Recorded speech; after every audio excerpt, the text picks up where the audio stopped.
I think this offensive line is fine. I just think we need a guy back there that can do it. And unfortunately, Kareem Hunt is too old to do that. And so, not too old. I mean, he's First 10. off, I've been saying this. I don't know why you're not listening to Listen, me, no, Dale. brother, I've been I'm with you. okay. I'm saying What do I say about Kareem Hunt? Is he there to get big runs? no. He's there to get short yardage. Then why are we still talking about and Well, complaining I'm about saying him like not getting big yards? let's see what That's Elijah Mitchell not can what do. That's all I'm saying. Let's see what Elijah Mitchell can do. Get Elijah. Pacheco out of there and let's just see. Like give me 5 carries. I just want to see 5 carries with Elijah Mitchell.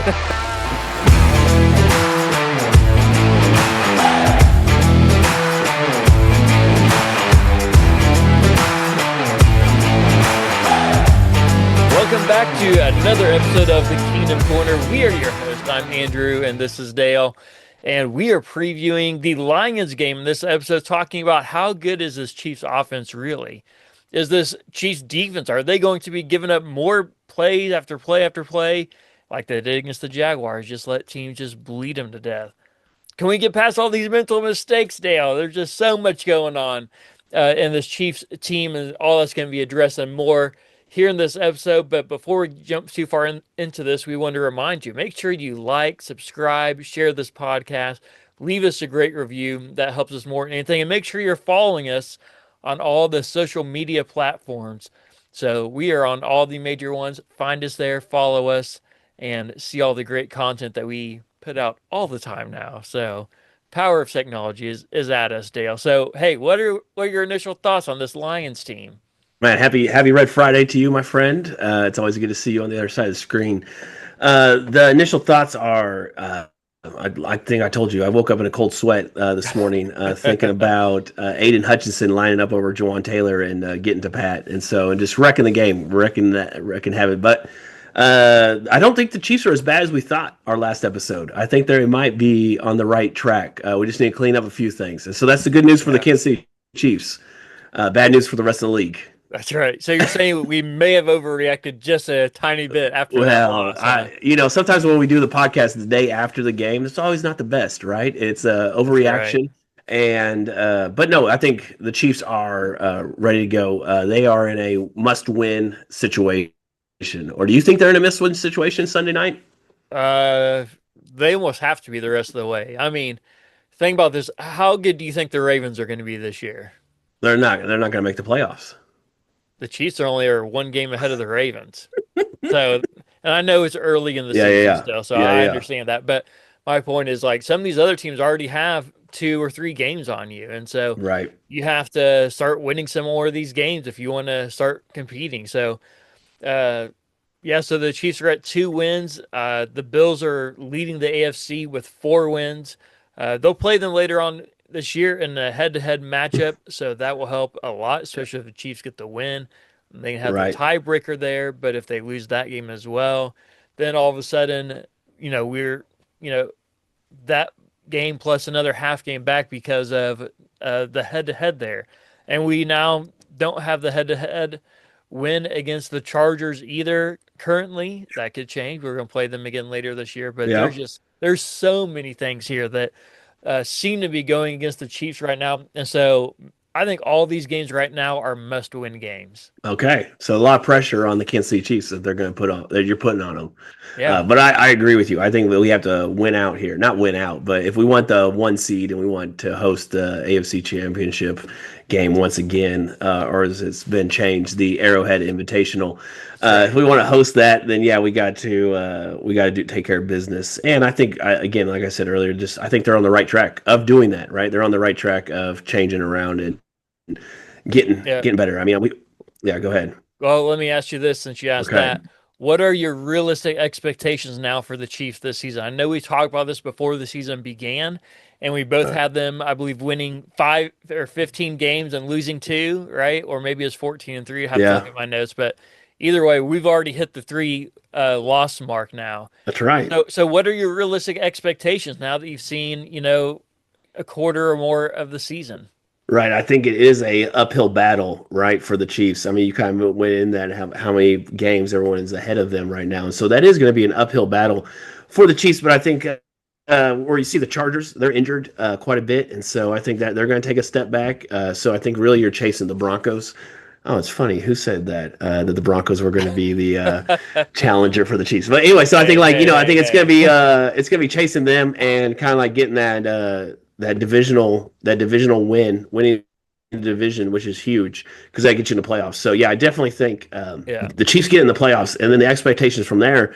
I would say I don't think anybody would want to play the Chiefs because I think they're a veteran group with young talent, and anything could happen on a Saturday or a Sunday with that football, as you know.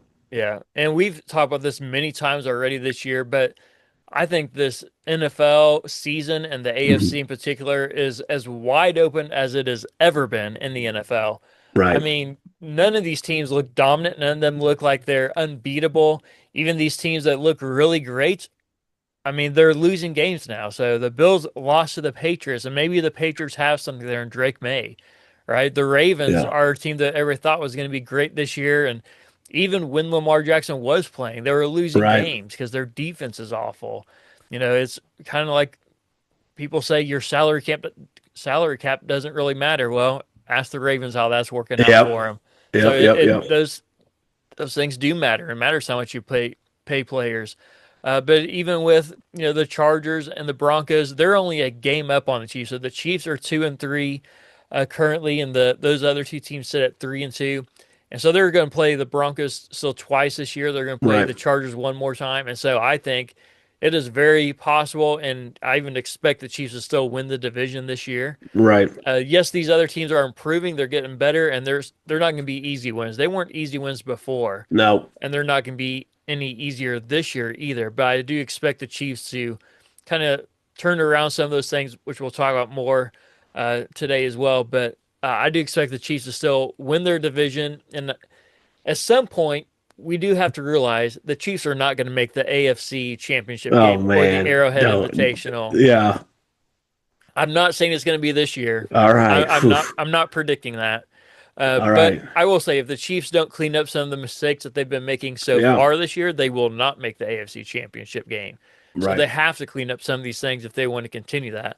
But let me ask you this then. So, do you think the Chiefs are almost expecting to make the playoffs? Or are they almost just expecting to make the AFC Championship game? Is that why we're seeing some of this kind of these games where it doesn't seem like maybe they're trying as hard as they should? Yeah, I think the last 6 years have been magical, to say the least. And so, I mean, the furthest they have not gone are I guess how would you say that Yeah. the furthest they I, haven't gotten where they've gotten kicked out of uh, the playoffs was the AFC Championship game.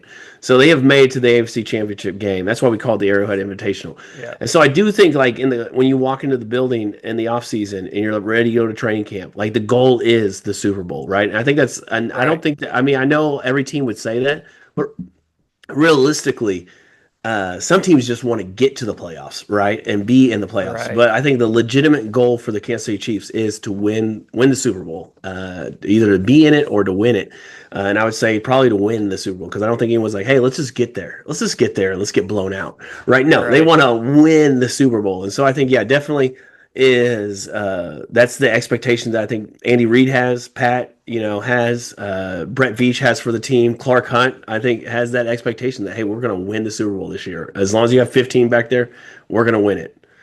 Yeah. And to your point, every team says that.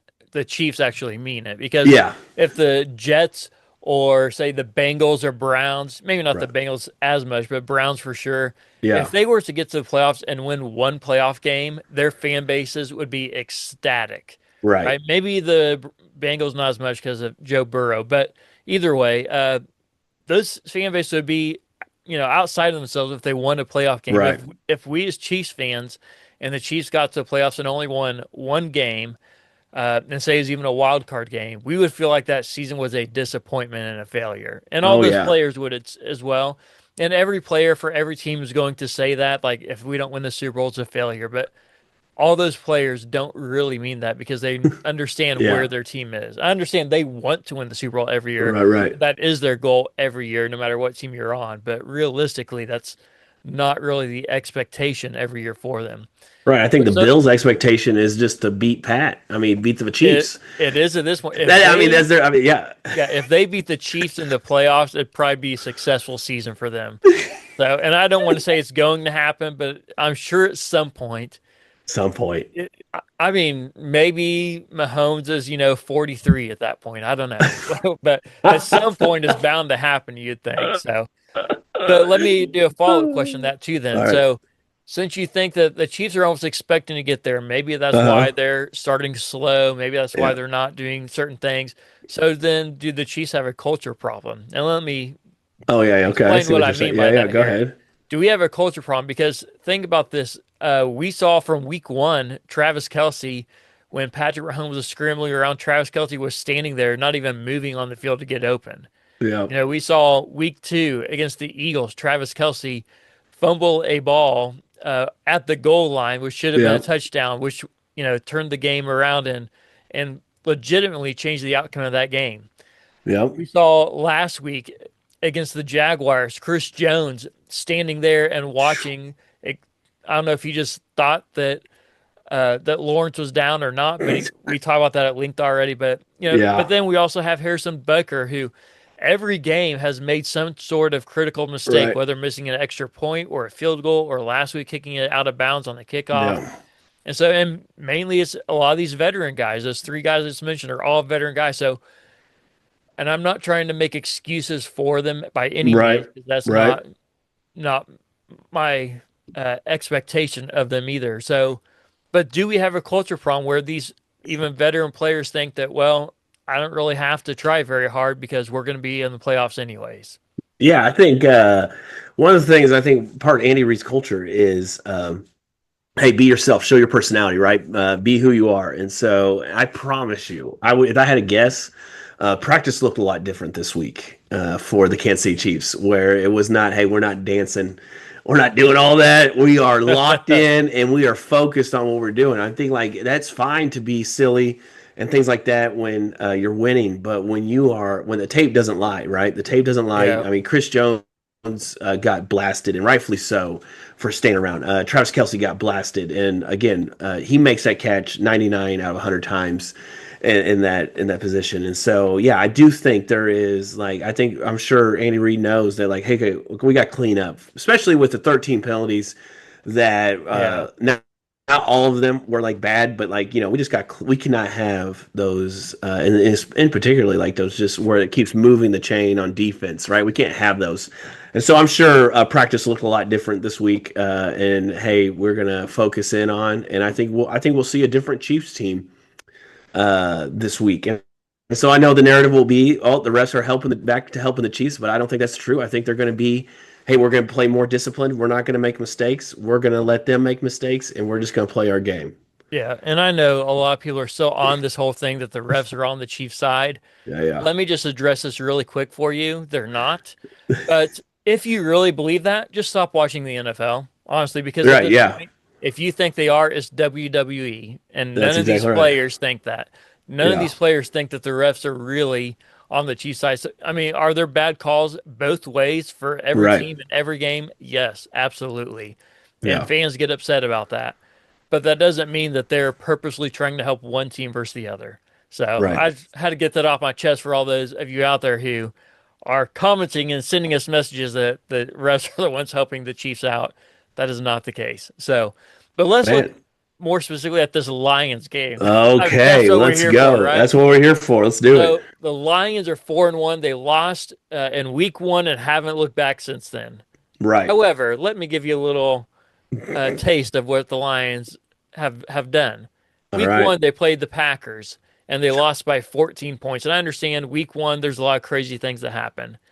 Since then, these are the teams that they've beaten: the Bears, who have a second year quarterback, first year head coach, Right. awful defense. They beat the Ravens, which, as we now know, are one of the bottom tier teams, have Right. a possibly the worst defense in the NFL. They've also beaten the Browns, led by Joe Flacco, and they've Man. beaten the Bengals, led by Jake Browning. So the There you last go. 2 weeks, they've been beaten Joe Flacco and Jake Browning. This is how bad those two teams are. The Bengals are in such poor position with Jake Browning after their coach, just promised up and down that they had full confidence in Jake Browning, that they've now traded for Joe Flacco from the Browns. And the Browns said, yeah, he's not really helping us out that much. We'll trade him to you. Like that's Yeah. how bad those last two teams are that they've played. And so all that to say, yes, the Lions are good. Yes, they put up a lot of points. Right. They have the number one offense in the NFL right now as far as scoring and basically every metric. They're number Hmm. one. But when you start looking at their competition, the only good team they played is the Packers, and they lost by 14. Yeah.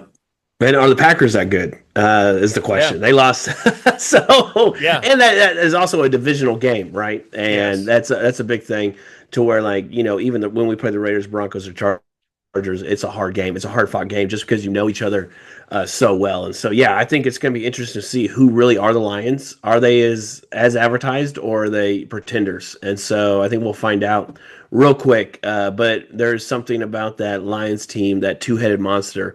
I think they call him Sonic and oh man, Maybe Knuckles. yes, Sonic and Knuckles, right? And it's like a tag team bunch where they come and they just, man, it doesn't matter who's in there. They run the ball and they run it well. And then you with the running the ball, you have the play action, which opens up a lot for Jared Goff. And so one of the greatest games I've ever seen was what was that, 2019? Uh, it might have been 2018. I think it's 2018 because I think it's Mahomes' first year as a starter. Yeah, that's right. You're right. You're right. So yeah, it was Mahomes versus Goff in that epic ESPN game that was supposed to play in Mexico, but ended up playing in LA. And man, Yeah. fireworks. 54 to 50. 51, I think. Yeah. Yep. Yep. And so, Yeah. man, if we can have another game like that, that'd be pretty fun. But on the winning side, of course. That's right. Yeah. And Yeah. so, man, the Lions, as you alluded to, have a great two-headed monster in their running back room. Jahmyr Gibbs is their speed guy, and he has the second highest run this year as far as speed goes and miles per hour goes. He was, I forget the exact number, but it was over 20 miles an hour, and he's only Man. behind Jonathan Taylor with the Colts. And then they Okay. also got uh, David Montgomery, who Yeah. is not that fast, but I mean, he is a power guy. So to put in perspective, the stats say that when Jahmyr Gibbs hits the line of scrimmage when he's running, he's already hitting 15 miles an hour when he gets to the line Wow. of scrimmage. Wow. That's Wow. how Wow. fast he is and how fast he's getting going. Dave Yeah. Montgomery, on the other hand, is around 8 miles an hour when he hits the line of scrimmage. So it's just some very stark contrast, but they have different styles and they work so well together. Yeah. I think it's the best 1-2 combo as far as running backs go in the NFL. So Okay. I like it. that is something we have to watch out for the Lions. But however, let me put this side. The flip side is the passing game. They have the most passing touchdowns this year, but once again, look at who they played so far. Yeah. I Right. think Right. these things are going to even out a little bit. Yeah. But Jared Goff, when he has a clean pocket, he is a top five quarterback, maybe top 10 as far as the stats go. He's uh, either number two or number eight, basically, in every stat when he has a clean pocket. Wow. However, this is what gives me a little bit of confidence here and makes me feel a Okay. little bit better about this game. When Jared Goff faces pressure, he is a bottom three quarterback Wow. in the league. And so if you can get pressure, don't let him just stand there and make whatever decision he wants to do. Put pressure in his face, get him off his Yeah. spot. Jared Goff, yes, he can move. Almost every quarterback that's younger can move, Right. but he's probably the least mobile quarterback that we've faced so far. And that's nothing against Jared Goff. That's just who he is. And so if we can get pressure on Jared Goff, man, it is going to be a good outcome for the Chiefs, I think. Okay. So Well, and I think like to add to that point, I think like even just making them think pressure's coming, I think speeds up the clock. So like if like just giving them different looks, and I think like I felt like I mean I don't know, I haven't rewatched the game, but I even felt like that Jacksonville game, there was not like a lot of looks like we're bringing the house and then fall back, right? It was just like yeah, more vanilla, and I don't know if that's because of the players and Spags doesn't think like, hey, I can't do that. That's too much. But it felt like in the Ravens game, they were doing that and they were handling it just fine. And so I don't know. yeah. I don't know. I just think like I hope to see. Yeah, go ahead. Well, you bring that up. So this year, the Chiefs defense has played zone on 72% of dropbacks, which is Wow. the highest rate in Spags tenure here with the Chiefs. Okay. And so I don't know if that's to your point that maybe he doesn't trust some of those guys one-on-one, because he has typically been a one-on-one, man-on-man kind of guy, Yeah. where he has some guys spying or floating or maybe bringing a blitz or whatever it is. And so the fact that he's playing zone on 72% of drawbacks is a big tell, I think. Oh Uh, yeah. so we'll see how that all shakes out. But the flip side of that is when the Lions get to third and short, fourth and short, especially, they are one of the most aggressive teams. Their head coach, Yep. Dan Campbell, who I think is one of the best coaches in the NFL, Right. personally. Yeah, yeah. Great coach. But he is one of the most aggressive coaches when it comes to fourth down. If they have a fourth and even 5 on the opponent's side of the field, there is a high chance they're going for it. Oh yeah. If it's 4th and 7, 4th and 8, maybe not. But you get, 5 or less, especially if you get down to between 1 and 3 yards, you can almost bet money they're going to go for it if they feel like if it's a good position to go for it in. But they are some of the most aggressive. So do you think that the Chiefs will kind of counter that on their offensive side and say, well, we know the Lions are going to be aggressive, so we need to be aggressive too? Yeah, I think that probably Andy Reid's a little more or less aggressive, but like I think it depends on the field, where they're at on the field. So like if they're at halfway there, I think he's going. We get past midfield because and just because Harrison Butker hasn't been himself this year yet. And so, like you can't really kick long field goals. So yeah, I think anything on that 50 and to the 40, I think we're going for it, and we're going to see, depending on the yardage too. I think obviously, right. It's the 4th and 3 or 4th and 5. Yeah, I think we got plays that guys can get open, and yeah, it'll be great. Well, I'd say we've talked before. I think Andy Reid's been more aggressive this year than he's been in maybe any year since he's been with the Chiefs.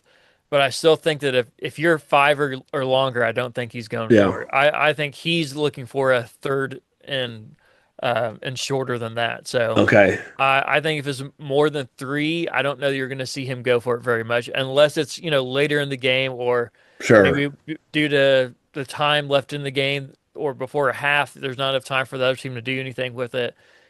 But outside of those scenarios, I don't know that you're going to see him go for it much, if any, if you're more than 4 yards away from that first down mark.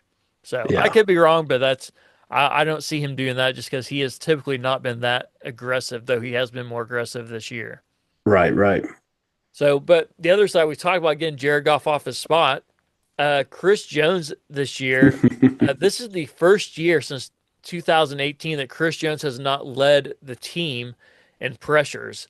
Wow. And it is not even close. I mean, George Karlaftis leads the league or the team, I should say, around 30-some%. I think it's like 33%. But Chris Jones is second, and he's around like 15%. Right. So it's not looking good as far. No. Now, if you look at just the stats will say the Chiefs have one of the best pressure rates among all the teams. But watching the tape doesn't lie, and I don't think that I would agree with that. So I'm not sure how they're judging this pressure rate.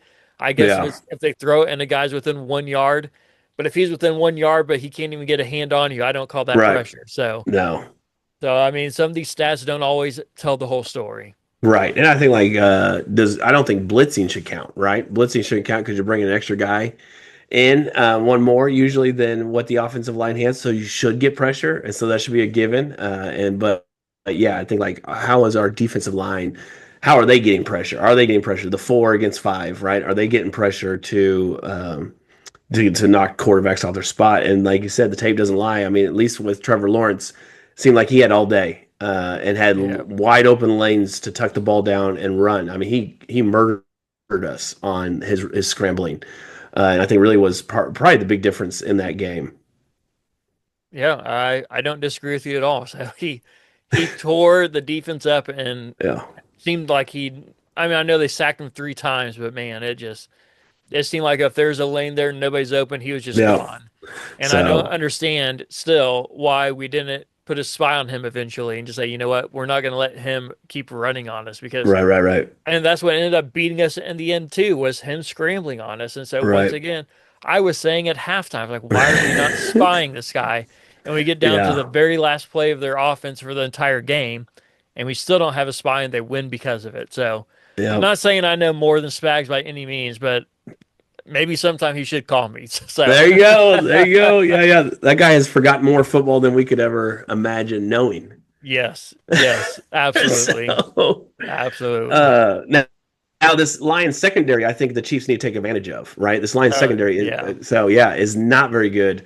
And I think that's where, like, I mean, even the Bengals, they scored, I think, 24 points. I know the Ravens scored a bunch of points against them. Now the Bears did not score very many points, but the Green Bay Packers, they scored, a bunch of points on them. So I do think like they can get got, right? And so, Mhm. but do you think I mean, that has not been the Chiefs the last 3 years where they are like keeping up with you score for score. That's not been their game. And so, Yeah. I mean, I think we could see another evolution of the Kansas City Chiefs where that's like, hey, that's how we're going to win. Like back in the day where we didn't have a very good defense and they couldn't stop anybody. And so we had to score 40 something points or 51 points and still lose a game, which is wild to me. Score 51 points and still lose a game, and so it may have to be turned into that. And so the good news is this is week 6 and next week we get Rashid Rice back. And that's really going to change the offense. So I'd like to see these wide receivers, especially this week or Sunday night, take advantage of these bad corners and safeties. Yeah, and something to take note of too. Xavier Worthy is on the injury report again, and he's the only one who's not been practicing. And so we need to watch for the next couple of days and see if he makes any progression. But so far, he has not been practicing this week, and so everybody else has been full participant, even those on the injury report. But he's the only one who's not been practicing due to his Yeah. ankle and shoulder as well. But I think, according to that last game, just watching it, his ankle. They even Yeah. said, was having some issues before the game, and he twisted a little bit that game too, and probably re-aggravated it. But Sure. something to keep watching because if he's not able to go, that really does slow down our offense. Because Yeah. I know Thornton's becoming a deep threat, but he doesn't quite have the route running skills that Right. Xavier Worthy does, and so something to keep note of. And this will help again to your point when Rashid Rice comes back next week, even if Xavier needs a week off or whatever it is. It's Yeah. going to still open up so much more. And then if you get all those guys on the field at the same time, I mean, I'm just telling you, Watch out. watch out, NFL. Watch out. Watch out because the Chiefs are going to be coming. And to your point, the Lions have given up on defense 21 or more points in every game but one this year. Right. And the Chiefs have held their opponents to 20 points or less in 3 of their 5 games. So only twice has the other team scored over 20 points against the Chiefs. So something to keep note of there. And the Lions left tackle was injured last week, and he's still on the injury report as well. Has not participated too. So if he's out again, last week against Trey Hendrickson, I believe had 3 sacks, or maybe not 3 himself, but they had 3 sacks against Jared Goff, or 4 total, I should say. Oh, wow. Okay. Last week against Jared Goff with that left tackle being out. And Trey Hendrickson had a big majority of those. And so if he's out again, that's another good thing for the Chiefs. But the question is, can the Chiefs generate pressure still? Right? That's still 4. the question. Right. Yeah. Yeah. Yeah, with 4, they got to get somebody. Yeah. So yeah, definitely got to be buyers in the trade deadline. And so yeah, be interested to see if they do anything or they like, hey, this is the team we're going to go with. Sometimes Veach has surprised us. Other times he's like, nope, this is the team, and we won the Super Bowl, right? So last year we had D-Hop, and we get to the Super Bowl but don't win. So I'm like, yeah, there's pros and cons. There's pros and cons. So. Yeah, he's definitely going to be looking just depending on can he get somebody for a good value because Veach has proven that he loves his draft picks and thinks highly of them, and he's proven that he can find good value even in later rounds, and so he does not like giving up draft picks, especially anything in the first day or 2. He likes trading those last day draft picks if he has to trade one. So well, let's hope the Jets lose another game. That's right. And then maybe we get Breece Hall, baby. Man, come on. Oh. I'm ready. If he got plugged into this offense, I'm telling you. Watch out. Watch out. The thing that I wonder about, though, they are starting to include Rashad Smith a lot more, which, you've been hammering for that anyway. Yeah. So, and it's good that they are because he has a lot more elusive speed than any of the other running backs. And I think because of that, they might be a little more hesitant to pull the trigger on a running back if if they're expecting him to continue to take on more and more roles as the season goes on. So, well, right. But they really haven't been. I mean, a few times they hand him the ball off, but more so it's like catching out of the backfield, yeah, some of those quick passes. And so, it's like, yeah, I think we still need that run threat. And like, I'll trade all the running backs besides Rashawn Smith for Brees Hall, right? And so. I know Pop is a crowd pleaser. I know everybody likes him. He likes to dance, but I'm telling you, and he looked a lot better against Jacksonville. I'll give him that too. He looked a lot better. And so, but I still don't think like he's not a threat to just take over a game like a Brees Hall or no. a Jonathan Taylor or, I don't think we need a Saquon Barkley or Jonathan Taylor. I think we just need No. something that we can depend on that like, okay, you're going to get 75 yards. Let's just chalk that up. 75 yards you're going to get, and that's going to help. I mean, just as a game plan. I don't think you have the game plan against Pacheco. I've been saying this for weeks, Dale. Thank you for coming on board and agreeing with me. I said Yeah. before that right now all you got to do is say, "Hey, let's defend the pass, and if they run the ball, try to stop him along the way." Yeah. But yes, I do agree with you. But the flip side is here is where Isaiah Pacheco and even Kareem Hunt to an extent, how they perform the best. When they are running it out of the shotgun, they're not doing anything. Yeah. But when they're running it from under center, where Mahomes is, getting the snap from the ball from right behind the center and turning around, hanging it off as Pacheco's running by him. So basically, he's basically going to running start instead of just staying there and waiting to get handed the ball. Right. When they run it that way from running it under center, they're having a much higher success rate than before. And so we need to see more of that if we're going to continue to have Pacheco in there. And I know you got to change it up every once in a while. You can't always run it the same way, but that is where they're having the highest success rate is running it from under center. Huh. So we need to see more of that. Okay. Yeah. In the run game, we need to see more of that. So here's just another thing for you. The Chiefs runners have been contacted at the second lowest rate behind the line of scrimmage.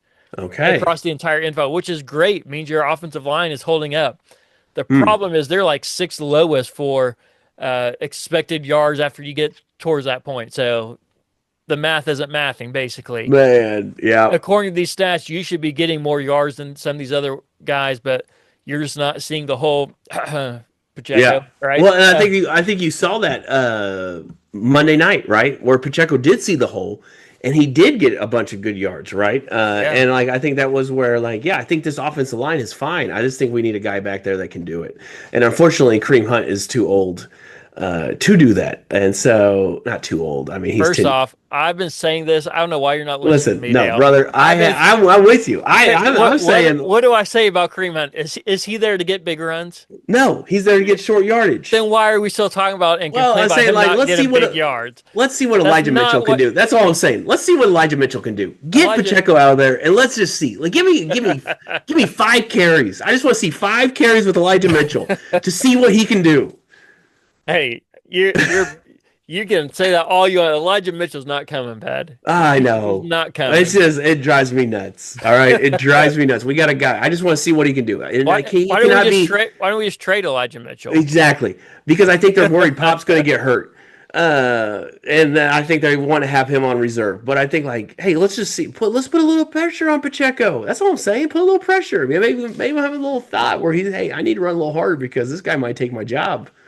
Yeah, it's possible. So, all right. Well, sorry, and got me all jacked up. Hey, Mahomes is still the leading rusher for the Chiefs. He has scrambled on 10% of his dropbacks, which is the highest in his career so far. So we got to do something about that. But the flip side is Josh Simmons, the rookie left tackle, is playing lights out. He has allowed 5%, allowing a 5% pressure rate, which is the 5th lowest among all tackles, and is the 2nd lowest for a rookie since 2018. So Josh Simmons might be the guy. He might be a guy for a long time. So on the flip side, the Lions defense, you talked about Aiden Hutchinson earlier. Yeah. I mean, fantastic player. Yeah. They generate pressure without blitzing. They have the lowest missed tackle rate in the NFL. And so the Lions defense is no joke, but once again, who have they played? And I'm not trying to make light of them, not say they're not good players, but I'm just saying we need to see who they really are against a better team, such as the Chiefs, because we saw against the Packers, they only put up 14 points on offense and allowed the a lot of the Packers put up, what would that be, 28 or 28 points, yeah. Yeah, so we just need to see who they are against some of these better teams. So, all right, here's my keys of the game. This is what we have to do in order to win. We have to get pressure on Jared Goff, as we talked about earlier. He's much different when he has pressure, so you have to do that, and then be mentally sharp, unlike last year. So limit penalties, play through the whistle. Don't stand there and watch. If you do those two things, I think the Chiefs are going to be in a really good spot. There you go. You're going to have to protect Mahomes when they only have 4 rushing. Yeah. I think that's one of my big ones, because I think we've seen where the Chiefs they're vulnerable when you can get pressure with 4 and then drop, the rest of the guys back and kind of just sit there and wait for Mahomes to make a throw. But yeah, so I think that, and then I think, so protect Mahomes on offense. Defense, you have to stop the run. So this two-headed monster, Sonic and Knuckles, you got to stop them. So that'd be my big thing there. Hey, my son Ezra would love it that they refer to as Sonic and Knuckles. There you go. 7-year-olds love Sonic. Oh yeah, who doesn't? Yeah, who doesn't? So, hey, here's my score though. I got Chiefs winning this game. All right. The line right now is Chiefs are actually favored in this game. That's wild. Which surprised me going in. But they're favored by 2.5, and I got the Chiefs 30, Lions 27. Okay, I have a little similar schedule. I have 24-20 Chiefs. All right, so you still got the Chiefs winning at least. So yeah, I still got 24-20. That's what's going to be, 24-20. All right, well, I'll take either way as long as we get a win. Oh yeah, so, and we're going to be there live for this game. So yes, it's going to be great. No tweets going out or posts on X. I guess I don't know if they can call them tweets anymore. Who knows? But post. Yeah, they got no posts going out on X or Facebook or any of the other platforms because we're going to be enjoying the game too much. So, all right, our pick 6. Currently, Dale is 12 and 16, and I am 14 and 14. So you took a big jump. It's still 2 games, just like last week. So there you go. All right, we picked different last week, but still just the 2-game lead here. So, anyways, back to 500. So Chiefs at 2.5. I'll go ahead and take the Chiefs. My score says the Chiefs are going to cover that spread. Yep, I'll say the same. All right, Jared Goff, 240.5 passing yards. Yep, give me the over. He's gonna have to. We're gonna stop the run. He's gonna throw a lot more. Yeah, this is the one that I've gone back and forth because I think they'll stop the run, and I'm gonna take the under to be different. I think the Lions offense is gonna struggle a little bit more against this defense that got a little bit embarrassed last week. Let's go.